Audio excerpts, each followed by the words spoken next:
திமுக கூட்டணியில் இருக்கக்கூடிய ஆட்களையே ரிசைன் பண்ண சொல்லி தாவேகா தலைவர் விஜய் சொன்னதாக வைகோ சொல்கிறாரு. அது திமுகவுடைய நேரடி சட்டமன்ற உறுப்பினர். அதாவது இது மற்ற கம்யூனிஸ்ட், காங்கிரஸ், விசிகா இவங்கெல்லாம் வந்து கூட்டணி சட்டமன்ற உறுப்பினர்கள். அவங்கவுங்க சின்ன சின்னவங்க.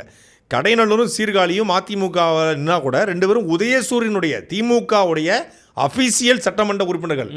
அவங்க 2 பேரையுமே திமுக அதாவது 57-55 குறைக்கிறதுக்கு விஜய் முயற்சி பண்ணியிருக்காரு அப்படிங்கிறது வெளிப்படையாக தெரிஞ்சிருக்கு. அப்படின்னா இதுதான் குதிரை பேரம், இதுதான் பேசும் பொருளாக மாறிக்கணும். அப்போ இந்த இந்த தடவை முழுக்க டிவிகேக்கும் பிஜேபி, அண்ணாமலை அன்கோக்கு பணி செய்த ஒருத்தர் திடீர்னு திமுகவுக்கு வேலை பார்த்தாரு.